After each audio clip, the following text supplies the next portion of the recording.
ഹബീബ് സല്ലല്ലാഹു അലൈഹി വസല്ലം മുന്നോട്ട് വെച്ച് നമുക്ക് പഠിപ്പിച്ച് തന്ന ഏകദേശമൊക്കെ മുന്നോട്ടിങ്ങനെ അതാ ഓരോന്നോരോന്നോരോന്ന് എണ്ണുന്ന രൂപത്തിൽ വരികയാണ്. ഇപ്പൊ മുന്നിൽ കണ്ടുകൊണ്ടിരിക്കുകയാണ് പലതും. ആ കൂട്ടത്തിൽ ഇതുവരെ രംഗത്ത് വരാതിരുന്ന പലതും ഉണ്ട് ഇപ്പോ രംഗത്ത് വന്നിട്ടുള്ളത്. അതിൽ പ്രധാനപ്പെട്ട ഒന്നാണ് സഹോദരങ്ങളെ, നമ്മൾ ശ്രദ്ധിക്കണം, സൂക്ഷിക്കണം എന്ന് ഞാൻ ഓർമ്മപ്പെടുത്താണ് കൂട്ടത്തിൽ. പുരുഷന്മാരെ പോലെ സഹോദരിമാര് എല്ലാ രംഗങ്ങളിലും, പ്രധാനമായും ആവശ്യമുണ്ടായിട്ടാണെന്ന് പറയരുത്, ആവശ്യമില്ലാതെയുണ്ട്, കച്ചവട രംഗങ്ങളിൽ ഏറ്റവും അധികരിച്ചു. നോക്ക് നിങ്ങൾ,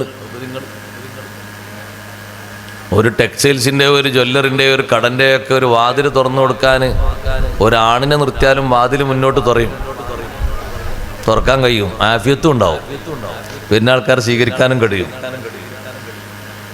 പക്ഷെ എന്നിട്ട് നിർത്തുന്ന ആരെവിടെ? വരുന്ന ആളുകളെ സ്വീകരിച്ച് ചായ കൊടുക്കാനും സൽക്കരിക്കാനും നിർത്തുന്ന ആരെയാണ്? ഞാനൊരു ഉദാഹരണം പറഞ്ഞാണ്, ഒന്ന് രണ്ടും മാത്രമൊന്നല്ല, അങ്ങനെ ഒരു നിരവധി ഉണ്ട്. എല്ലാം നെണ്ണി നോക്ക് നിങ്ങൾ. അതും ഹദീത്തിൽ വന്ന ഒരു അടയാളമാണ്. എല്ലാ രംഗങ്ങളിലും അതിന് കാരണക്കാരനായി മാറുന്നതും ആരെന്നെ? നമ്മൾ തന്നെയാണ്, പുറത്തുള്ളവരൊന്നുമല്ല. നമ്മളതിൻ്റെ ആവശ്യക്കാരും അപേക്ഷകരും അതൊക്കെ ഈ കാലഘട്ടത്തിൽ ഇങ്ങനൊന്നും ഇല്ലാതെ പറ്റൂല, അങ്ങനെ പറ്റൂല എന്നാണ് വരില്ലേ?